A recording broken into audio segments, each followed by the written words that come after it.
Hello, everyone, and welcome to the 2021 Virtual Fall Lecture Series, hosted by Grey Roots Museum and Archives. I'm your host, Karen Noble. We acknowledge with respect the history, spirituality, and culture of the Anishinaabe, Six Nations of the Grand River, Haudenosaunee, and Wendat, Wyandot peoples on whose traditional territories we gather and whose ancestors signed treaties with our ancestors. We recognize also the Métis and Inuit, whose ancestors shared this land and these waters. May we all, as treaty people, live with respect on this land and live in peace and friendship with all its diverse peoples. Thank you. Upcoming talks taking place every Tuesday at 1 p.m. through November 30th are Tuesday, November 23rd, Caring for Collections at Home with Nikita Johnston. Tuesday, November 30th, Traces of the Durham Roads Black Pioneers with Naomi Norquay. Before we begin, there will be a question and answer period at the end of the presentation. You are welcome to submit a question in the YouTube comments. Please note you must be logged into a YouTube account to do so. If you are watching on greyroots.com, access the YouTube page by clicking on watchonyoutube.com in the bottom right of the video player. You can also submit a question to Grey Roots through Facebook Messenger or over email to media@greyroots.com. Thank you to Zach Erb, Media and Communications Coordinator at Grey Roots, for providing technical support for the series. And now for the presentation of the day, Internet Genealogy Research, Tools and Tips. This talk will remain posted to view, so if you lose your connection, have to stop watching, want to watch any part again, or tell a friend, you can still do so. Link available from greyroots.com or visit the Grey Roots Museum and Archives YouTube channel. Besides researching and lecturing on local history and genealogy, today's presenter, Janet Iles, runs two personal blogs, Janet the Researcher and the Graveyard Rabbit of Grey County, Ontario. She is a Grey County Historical Society board member, president of the Markham Berczy Settlers Association, and vice chair of the Bruce Grey branch of Ontario Ancestors, the Ontario Genealogical Society. Janet is the author of two books, The Churches of Grey Presbyteria of the United Church of Canada, Historical Highlights, and in grateful remembrance, honoring the men from Knox, Owen Sound, who paid the supreme sacrifice. And now, welcome, Janet. Thank you, Karen.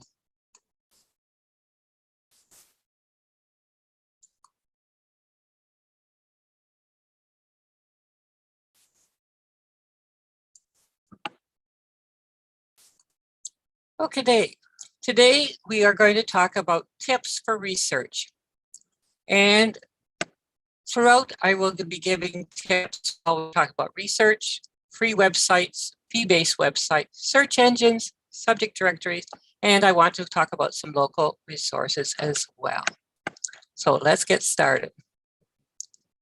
In genealogy research, it is important to have a plan. Who do you want to research? Where did they live? What's the family names that are involved? So you make a plan and you start your research. Now, sometimes you'll get interrupted by what they call a bright, shining object, and you head down a rabbit hole. But just make a note of those and continue with your research. Make sure you record the information that you have. And then analyze. Take a look at it. What did you learn? Usually that brings up more questions. Some terminology. What are you looking at? That's the source. Is it a cemetery tombstone? A cemetery record? Is it a book? If it's the original, it was created about the time that it happened, the time of the event. Or is it a derivative, such as an index? Or are you looking at an authored work where it contains records, but also the author's comments, such as a family history or a township or county history? What information is included in the document? Who gave the information? Were they knowledgeable? How were they feeling when they gave the information? Did they get confused? Were they upset? Maybe they forgot some important details.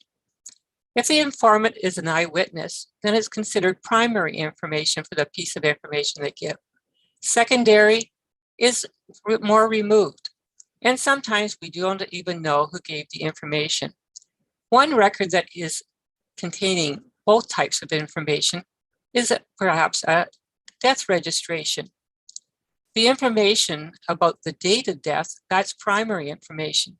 But if it includes the date of birth, that's secondary. Now, you'll have questions you're going to try to answer. You're looking for evidence. If it answers your question, then it's direct. But sometimes you have to use multiple resources to answer the question, so the evidence is indirect. And sometimes you expect the information to be in a source, but it isn't, so it's negative. You'll have some goals in your research. You want to research your target person and family. You don't want to be led astray by another family that's not part of your search. You want to be as accurate as possible in your research, so you take notes. You compare. You contrast the information from the different sources. Timelines are helpful, making charts of the information. Do they all agree? Are they independent sources or all the information from the same person? And it's important to have fun while you learn and research as well. You want to share what you discover with your family and with others. Save what you find. Why? Databases or web pages may be removed. Organize your files with meaningful names and be sure to create a citation with the key information. Afterwards, you can put it in a standard format. Fan club. Sometimes you have to reach beyond the person that you're researching. Sometimes you will need to research the friends. Sometimes you'll want to research the siblings because their records may include more information than the record of the person of interest. Associates could include church members, business associates, members of organizations, and don't forget the neighbors. Often they travel together. A young girl may marry the boy next door. Internet database searches. I've chosen two pictures of fishing. One is of the net.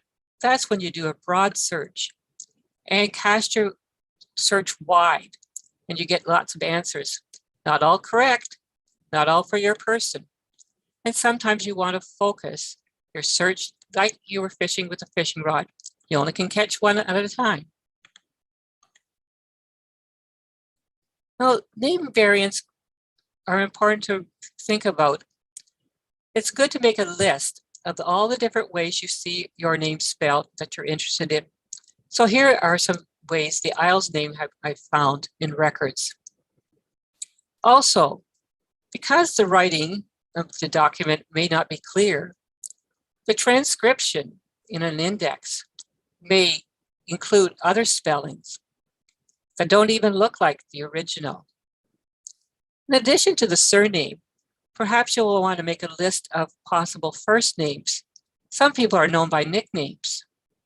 My grandfather, William George Iles. His records may include the name William George Iles, William Iles, Bill Iles, and W.G. Iles, or even W. Iles. So you want to have an idea of them. Sarah's could be Sally's. Pages.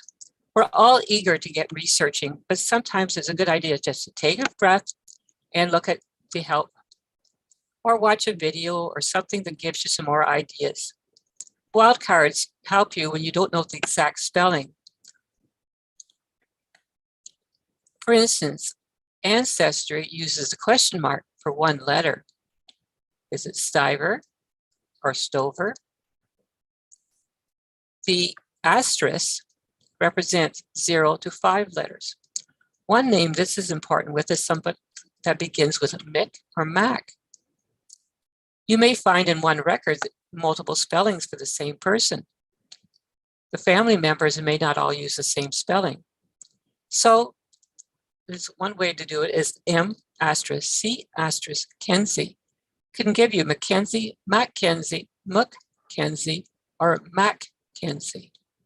And with Ancestry, they suggest when you do a wildcard search, indicate an exact search. Either the first or last letter can't be a wildcard symbol, and 3 or more letters should be included. Now, FamilySearch, another place to find records, use the asterisk for 1 or more characters at the end of a word. Cook, asterisk, could be cook with an E, or Cookson. The question mark wildcard replaces 1 letter. It's Stover or Stover. Now, when people are writing, they're not always neat. And there's all kinds of different styles of writing. When documents and census and newspapers are scanned using optical character recognition, sometimes the letters run together. And so it is difficult sometimes to determine the exact word by the machine. So in your searches, you may want to try some different techniques and different spellings. The next 3 slides show examples of some of the ones that can be confused by a machine or even the eyes of a reader.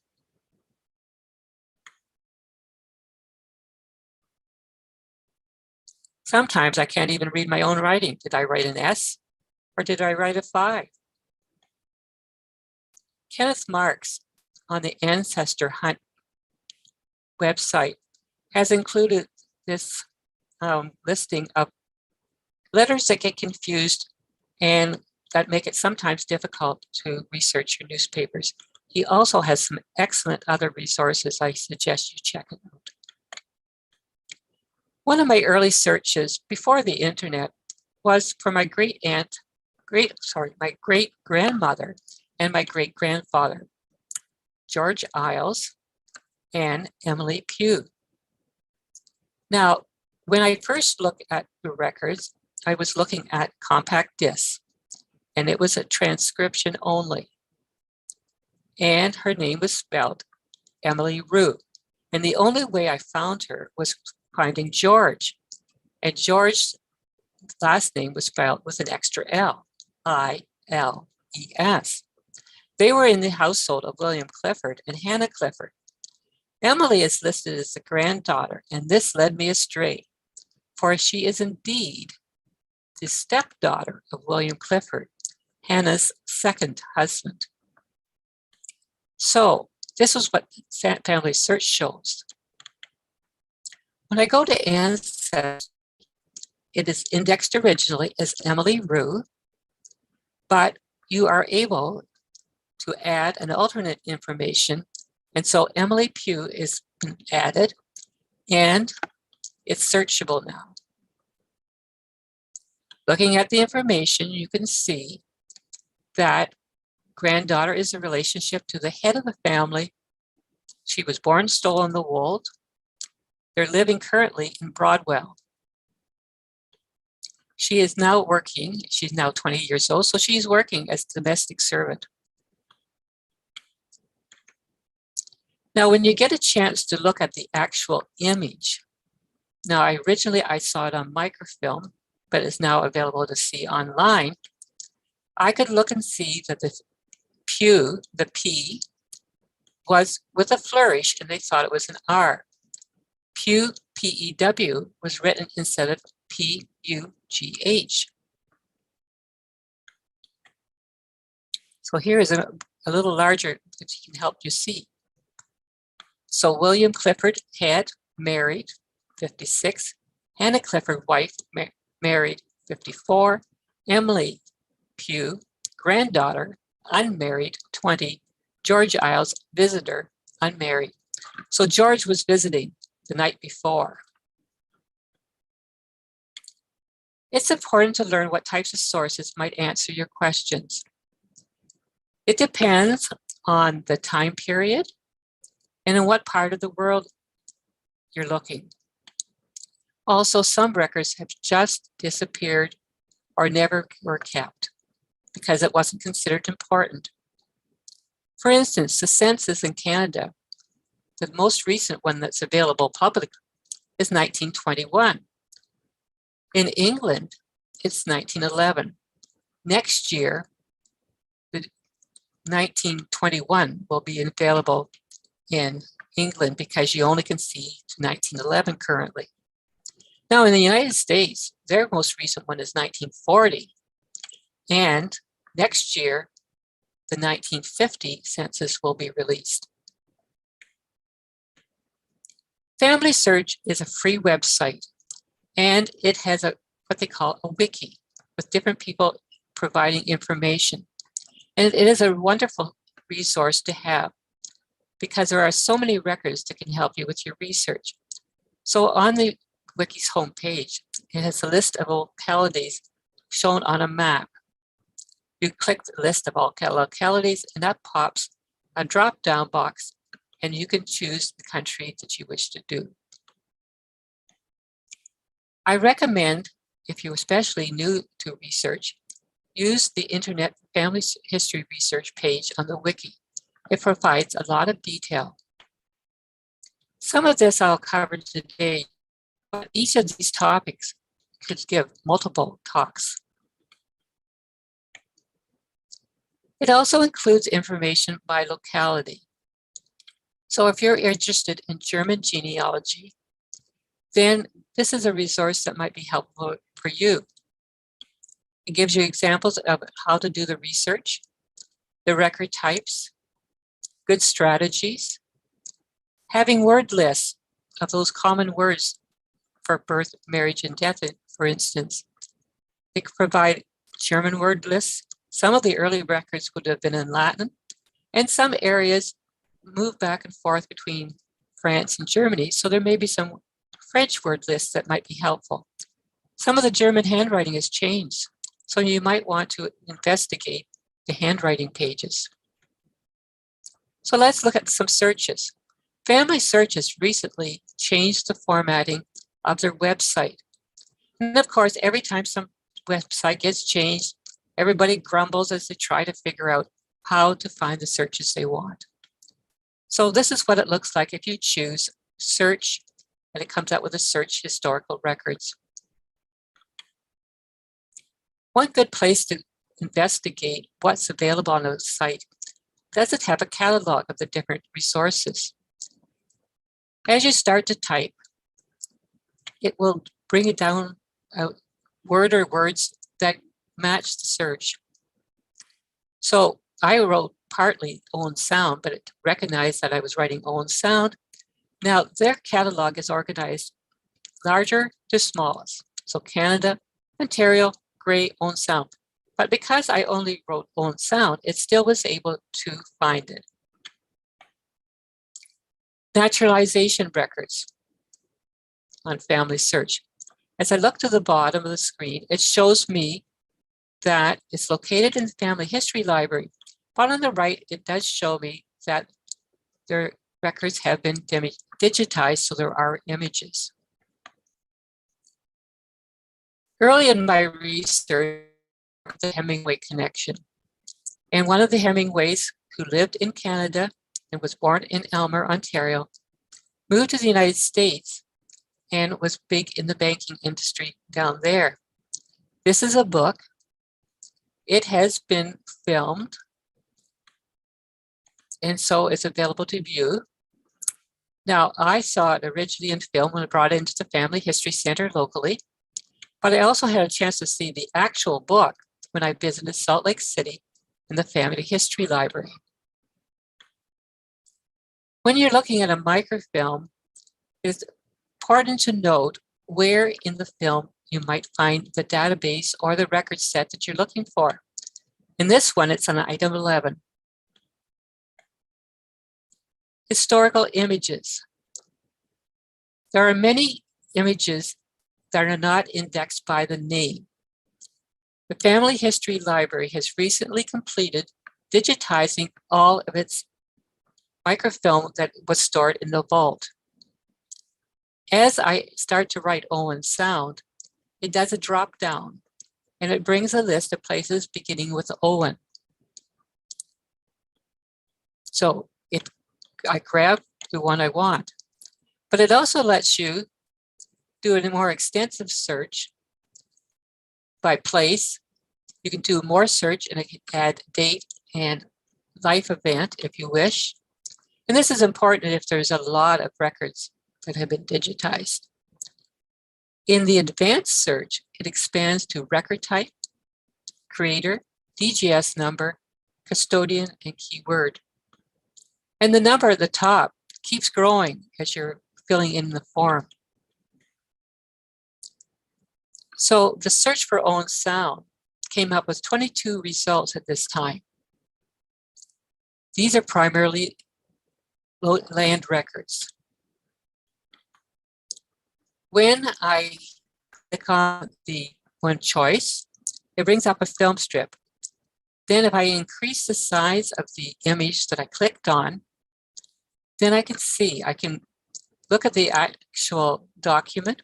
I can scroll from one to the other. Now, sometimes because they're not indexed, and you may end up jumping from one to the other to see the beginning of a new record. At the bottom at the right, it does show the citation that you can use to help create your citation for your research documents. It is important to keep track of where and who the document was about. Don't just write 1861 census or Derby Township land record. You need more. You want to find that record again. It helps people realize if your research is well done. Now we're going to move on to Ancestry. Now, Ancestry is a paid database. It is available in the library edition at many libraries. So if you did a search on the home page, just a very simple search, not searching a specific database, or this is a wide net searching type. So William George Iles. I didn't put Owen Sound because I knew that he lived not just in Owen Sound, but also in Derby Township. So I put Grey, Ontario, Canada. And I knew he was born in 1885. Now, Ancestry also has made some changes on their website. When I researched this a couple of years ago for a talk I gave at Grey Roots, the larger number was shown at the top. But I noticed it does not include the family trees in the number of records that it's providing in this list. They have changed so that at the top it shows browse by category. It's no longer a tab, but you click the button. I did an all search by all collections. I didn't narrow it to Canada. Now on the side, I could filter by the type of category that I'm interested in. And where you can't see it, you can also include filter by years. Now I look at the results that came up. Now the first one looks like a match. 1911 Census of Canada, William George Iles, born February 1885. But he wasn't born in Ontario. I wonder who gave the information. So I will look at the record.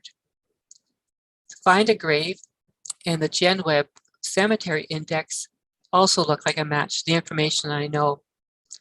For the last one, at first I thought, oh, William George Iles, the same name. Mother, Emily, that matches too. So I thought I better look at the 1901 England census. When I looked at it, I knew it wasn't for their family. It was 1901 England census, but it was for London, England. They were living in Birmingham in 1901.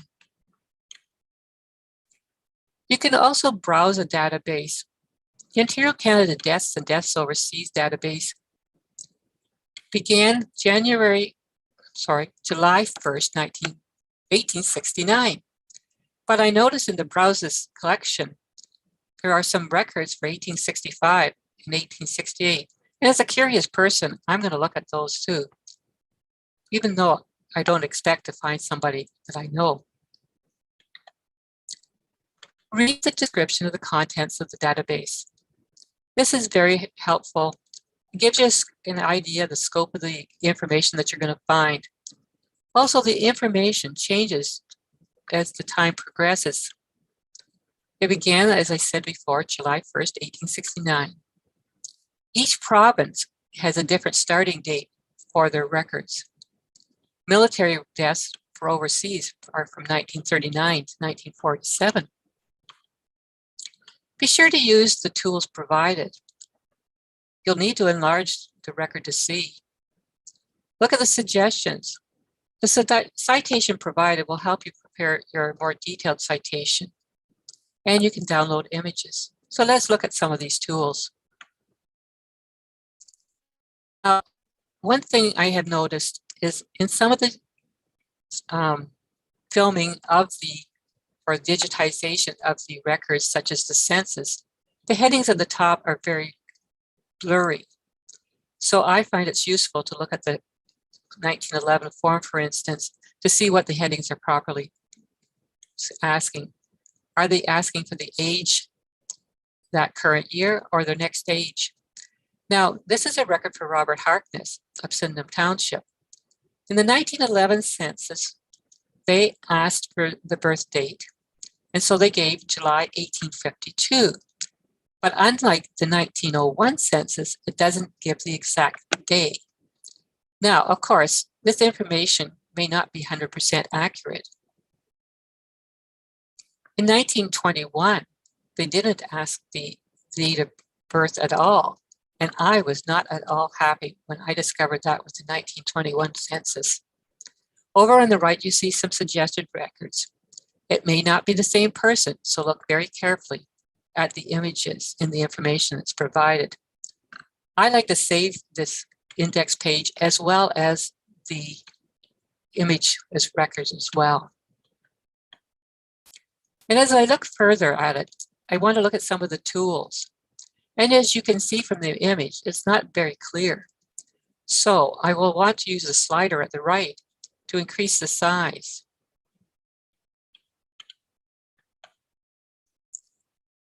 It also allows you to invert the colors. Maybe black background and white text may be easier to read than the black text on white background. The odd time you may have to rotate a document as well. Always look carefully at the page. There's the neighbors. Click on seeing who else is listed on that page. Also, it's recommended that you check the pages before and after. You know, people live near their friends. They live near their family. Maybe the young girl married the boy next door. When you see the pencil beside a name, that shows someone has offered an alternate name for that record. And now you'll be able to have better luck in researching them. These are all listings for a search of the name Harkness. At the bottom of the page, there are also some tools. You can click the one to see the film strip. You can do some searching by jumping from page to page by changing the number. You also can bring up a list of people. So here's an example showing the image plus the list of people and the film strip. Now, you also, as more later census records, if you hover your mouse over the record, it will pop up the transcription. Sometimes I suggest revisit a database because they do update them. Now here's the card catalog for Ancestry, and it is sorted by date added. You'll see some are marked new, and some are marked that they have been updated. The one with the red box around has no records showing. That means it'll be image only. It hasn't been indexed for searching, so you'll have to browse through. So this is for the Montreal, Quebec, Canada property tax evaluations from 1847 to 1987. We don't know how many records are in this collection at this point. This category is court, land, wills, and financial records. You can also sort the list by collection title, date updated, and record count. With a record count, you can see which database has the most records. If you hover over the title, you will see a brief description of what is included in the database. The Canadian records was chosen in the search, but because some Canadian records are within this UK document records, you can also see Canadian records. So this is a collection of comprehensive list of British, Commonwealth, Dominion, and Allied European Air Service members who lost their lives in service during the Second World War. Perhaps you want to check a name that you know from the Second World War who lost their lives. All databases have images. This is a marriage record for Augusta Fleming. So we're only seeing the basic information. 27th of August, 1895, married in Toronto to Charles. I look on the right and I see some suggested records, and I want to find out if any of those have images. Yes, one did. Augusta Fleming. I know it's the right family because there's William and Elizabeth and their parents, and her spouse is Charles. And so I'll look at the image and I'll see the information to get more details. It's wise to sometimes check other websites. They may have a different index. Some of the census records have been transcribed by volunteers and are on automatedgenealogy.com. This is for Canadian records, and it's not for them all, and it's mostly Ontario. Sometimes the image is poor. Is there another database that you can access that has clearer images?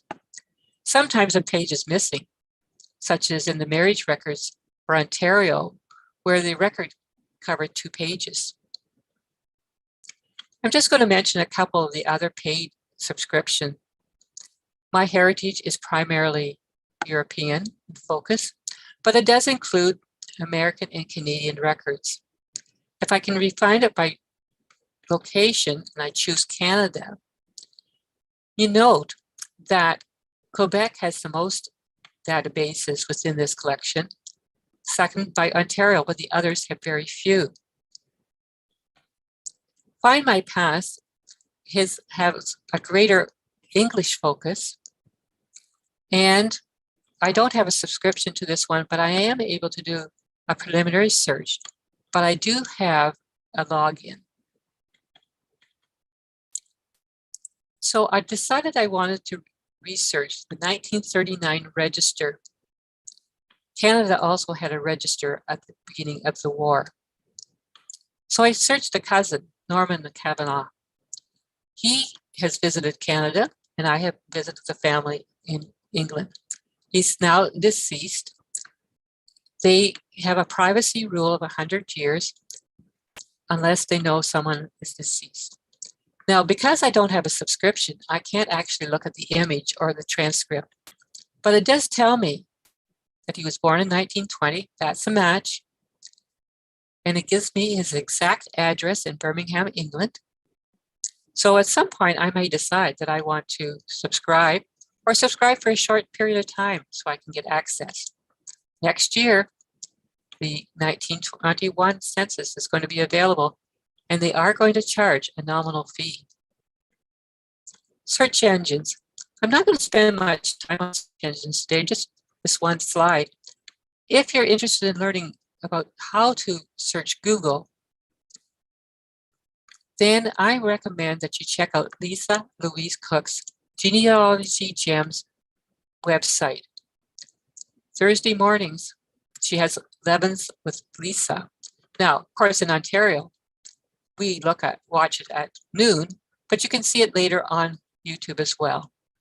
Cindy's list includes some genealogy search engine links. Did you know there are search engines that search multiple search engines at once? Dogpile is an example for one. Bing and Yahoo are others. Now we're going to look at some directories, but I'm going to focus mainly on Cindy's list. Last Saturday, I had the opportunity to hear her speak at the Virtual Genealogical Society conference. So here is her website, Cindy's List. She's been doing this since 1996. She organizes the websites that relate to genealogy by topic and by locality. You can go to a specific letter of the alphabet, but you also can then just browse, and she recommends browsing. She has 317,000 approximately links on her website. She updates them regularly. People give her new links, and they report broken links to her as well. She says that approximately 4% of the internet is searchable by search engines such as Google. So for instance, for Canada, I can go down to provinces. It shows me each of the provinces. Then it shows me the list of topics under the province. And this is for the province of Ontario. It shows an occupations. And this gives an idea of some of the databases that are out there that you can visit about occupations, specifically about Ontario. Now this one only has 8 links, but many have many more. The $sign she is adding as she updates the sites to show which ones are subscription-based and have a fee. She also recommends that if you're interested in an area, such as Gloucestershire, that you first search United Kingdom, then England, and then finally Gloucestershire, and then maybe perhaps within it, there will be a place for where your ancestors also lived. GenWeb is done by volunteers, and it is available for many, many countries in the world. Those that have links have been kept up by volunteers. Can Genealogy by Dave Obey is another site you can find links to other sites that might help you with your research. Now let's visit the Archives of Ontario for a moment. And of course, we'll be focusing first of all on family history. Here it'll keep you up to date on what Ontario vital statistics have been made public.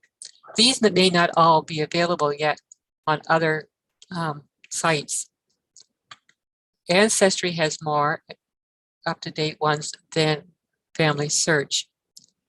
Now, births at one time, the rule was 100 years before they would be released. But because people are living longer, they now have changed. Births are not released until 105 years later. They have links to digitized microfilm from their collection that is available on FamilySearch. These are some of the areas they have provided records. Looking at the list, County Surrogate Court records, where you can find wills. And you click the link to the records, and it shows you a picture of a camera with a key. That says at this present time, these are only available through FamilySearch centers or affiliates or the FamilySearch library in Salt Lake City. Library and Archives Canada has a listing of some of their databases here. Some of these they aren't keeping up, they're in archived, but they provide excellent places to find research material for yourself, for looking up people for your family history. Now let's spend some time on local history resources locally. Now, let's take a look. It's useful before you visit a museum or a library to do some pre-visiting preparation. This is in addition to looking at the databases they may have online. Bruce Gray Branch of the Ontario Ancestors, also known as the Ontario Genealogical Society, has a website with some resources. They have some free resources open to anybody to see. These originally were done in print format, the census and cemetery transcription. They have them for both Gray and Bruce counties. Recently added was the McGill County Atlas Index for Bruce and Gray counties. Their homepage shows an upcoming event on November 30th, and Mag Scaldon, an expert in mtDNA, one of the ones that comes through your mother, is going to talk about how it helped her in her research of her grandmother. And the members only page, and this is for branch members only, a benefit is that you can look at the surname collection. The surname collection started out as clipped files, obituaries that were put on sheets of paper and organized by surname. Then later we put them on microfiche. Then eventually they ended up on CD-ROM. Now they're available also online and are organized alphabetically by surname. We're not done in the whole alphabet yet, but it is growing. So you choose the A's, you want to find the Abbott family, you can look at the different images. Now, at Grey Roots, they have excellent resources. Don't forget to look at the stories page, but we're going to just focus for a few minutes on collections and research. You can search the archives or holdings.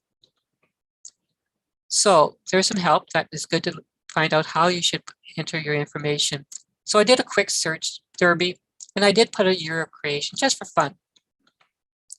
Up came some results, and there's one with an image of Albert and Christina Fleming, so I can look at that.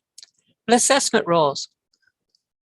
It'd be interesting to see what property they own and what their taxes were, what other information we can find. Tweedsmuir histories have been digitized, and some are also available at the Owen Sound and North Grey Union Public Library on microfilm. It's fun to look at the historic communities map and learn about some of the smaller communities in our area. But for a moment, let's look at external resources.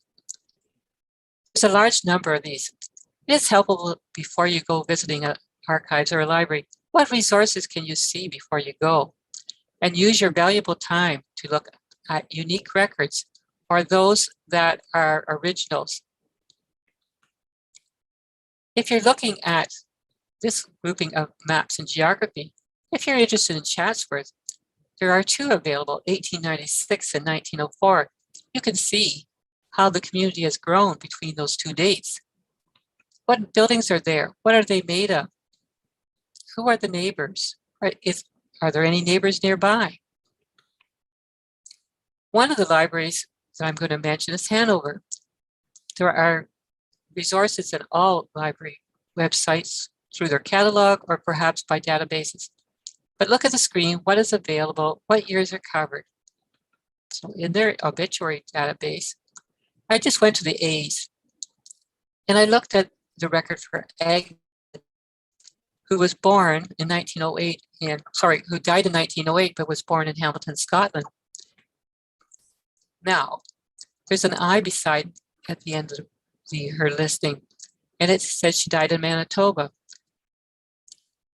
It also mentions her date of birth in 1834. If you are lucky, the obituary may be published in a place where they once lived, or even the place of birth. So check that out. The Owen Sound North Grey Union Public Library has, of course, their local history room and the microfilm of their newspapers, but those are on microfilm and not online. The Ancestry Library Edition normally is only accessible within the library, but currently is available at the end of December from home if you are a library member. Our Ontario provides a portal to different resources for your research. Grey Highlands Library had a project a few years ago, and they digitized many of the newspapers. These are available on the Our Ontario website. So you can do searches or you can browse. I did a search of Cook Teach, who was hung for murder in Owen Sound. So it came out with some results. And looking at the newspaper, I can see some more information. I might want to also check the Owen Sound newspapers once I know those dates. But the Markdale and Fletcherton papers may have more details because they are closer to Artemisha. So when you're searching, think about some of the tips we've talked about today. Practice, put in some names, search widely. What happens if you narrow your search? What if you start searching very narrowly and broaden your search? Read the help pages. Also, look at the Facebook groups and pages. You can get some really great information there. Blogs. People often talk about how they did their research and what tools they used. Webinars, YouTube, Facebook Live, and conferences have grown immensely online since the beginning of the pandemic. Books online are available through ebooks. And don't forget the offline resources. This will help you. Get a time to do some learning and get your eyes off the screen. Now, I'm ready for questions. Karen, have you got any questions for me? Yeah, thanks, Janet. Well, we do have a few thank you and hello comments. Hello from Paris, Ontario specifically was mentioned. There's a question. I'll give you the specific question, but probably others would be interested to know if their person they're searching is not buried where they expect, some tips for that. I'll give you the specific question though. It is, they have a great-grandmother's death certificate that states she's buried in Toronto, have scoured and cannot locate where she is buried, have not had success with queries to cemeteries. Do you have any thoughts? So they've actually contacted the actual cemeteries. They may not have good records. That's always possible. They may not be digitized or in a format that's easy to search. They could be said to be buried in one place, but in the end didn't get buried in the place they said they were going to be buried in. I know of someone locally, his obituary said he was going to be buried one place, but in the end he was buried at another cemetery. So you never know why you can't find them. Now, if you're looking at only a transcription of tombstones or memorial stones, then a person also may not have a stone. This is just a comment. I would just add to that too, if the person had a connection to anywhere else, give that a shot. If you're hitting a wall and they had some kind of family connection to another place, like you said, it wasn't as written down. And then this is a question for me. Do you have any tips for highly common names? So you're kind of talking about Iles having a lot of variations and you have to try different spellings and use the question mark or use the wild cards. What if someone has a really common name like John Smith and they get too many results? What might you try there? I think when you get to that, it's really helpful to filter by dates, but also a lot of these search engines or even these databases will help you have other places that you can add. For instance, if you happen to know a parent's name, and also search by a sibling's name. Perhaps a sibling has an unusual first name. And also think that Smith could also be with a Y, and there are various spellings of surnames, so even check that out as well, because that might have happened as well when you can't find them. And there's a question, how far back have you managed to go with your own research? Okay. I would say my Germanic ancestor came to Canada in 1794. So that is likely as far back as I've been. As the farther you go back, it is more difficult to make the connections because of the records availability. You want to be able to link from one generation to the other, so a child to the parent. So you're looking for records that are going to get you that linkage. But you search wide, and let's always hope that you can find information. I'm one of these people who like to search wide as far as farther back, but my Germanic ones who I discovered almost by accident at a conference, that I made the connection, and it was through a book at that time that a local history, the Markham Township history book, that actually helped me make the connection. Great. That's sort of a question I had. If you kind of answered it, but if you had any other examples where if you thought you had hit a wall, and if there was any times when you found something by chance, like you're not even looking for that person or not even that thing, and they were somewhere where you didn't expect. So yeah, like a book, like you mentioned, sometimes you can trip across a person, or in the newspaper perhaps. But well, when I used to work at the public library in Owen Sound, every time a new family history came in to the library and I would be cataloging it, I browsed through it because I was sometimes pleasantly surprised. A name might pop up that I remember hearing in family discussions, and maybe it's not a close relative, but it's interesting to see maybe people they were acquainted with, maybe their neighbors, and sometimes that gives clues. Sometimes even searching something that you are searching for family on, say, a database, but all of a sudden one link provides a clue. For instance, one of my families was in somebody else's family history. They showed a tombstone, and I started reading, and then they had a link to a newspaper article, and it answered the question where possibly one of my ancestors had worked. And they also had a picture of the ancestor plus a picture of where they lived. So you never know what you're going to find. Next question is any thoughts or recommendations about family history centers? So you mentioned FamilySearch. If there's anything you wanted to add about the family history centers as a resource.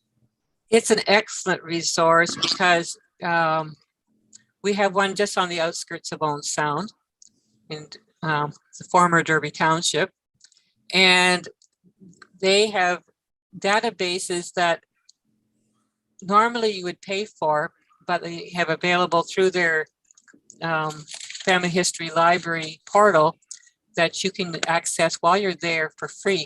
Now, I don't know if they have reopened yet or not, but I've always found the volunteers very helpful, and the resources available there just expand what you can get on the internet from your home.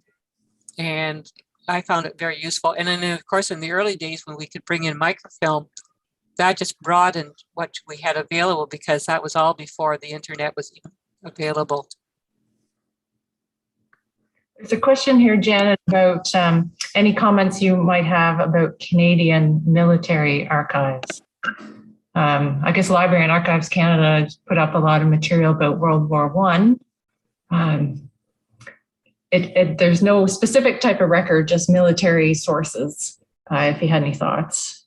Well, I would look at Cindy's list. I would look at Library and Archives Canada. Ancestry has records. Library and Archives Canada, for your First World War especially, they have the attestation papers and some of the other records available. Those can be downloaded. They've been a great source of information. I would also do some researching online. There are a couple individuals who have done a lot of webinars on the topic of military history. And for those who are members of the Ontario Genealogical Society, on their website, they have some past webinars that are free for members to see. They're able to be seen when they're offered at the first by people who are not members, but that's one of the member benefits of being a member, is being able to see past webinars, and there has been some excellent ones recently to do with military history, including World War II. There's another question here, Janet, if you had any tips about accessing border crossing data. Well, Ancestry does have some of the records. So that would be one of the places that I would do the search, is to see what is available. It won't have the early records, the same as we don't have the early records for the ships list. A lot of people like to find the immigration records, but in the early days, it was not required for the records to be kept, so they weren't. There's a little question here about the BGOG's website, and it asks, are publications, newsletters available online? And I believe they are in the free resources section. Yes. As newsletters. So if, maybe we can put the Bruce Gray link in the chat. You talked about, the wonderful resources there with the cemetery transcriptions and the census. There's lots of gems on the website, other gems too, besides the newsletters. And sorry, go ahead. I was going to say also the Owen Sound Library, Gray Roots, and the Bruce County Museum have some of the their records, their publications available at those sources as well, even if they're not available online. That's great. And if you want to mention one last time too, it's be accessible on BGOG's website, but your event that's coming up, your webinar, if you want to put that. Okay, it's November 30th, and you need to do pre-registration so that you get the link to the Zoom presentation. It's November 30th, which is a Tuesday, and it's at 7, I think it's 7 o'clock. It's awful, I can't remember. Well, we just put in the link to get people to the free resources on the website. So if people click on that and browse around, they can find it there too. So right. That's great. Well, Janet, I really appreciate all the work towards preparing this talk, and really enjoyed it. Picked up some tips. Thanks so much. Thank you very much. I was glad to be able to help everybody, and thanks for listening. Great. Yes, thanks everyone for listening. Have a great day.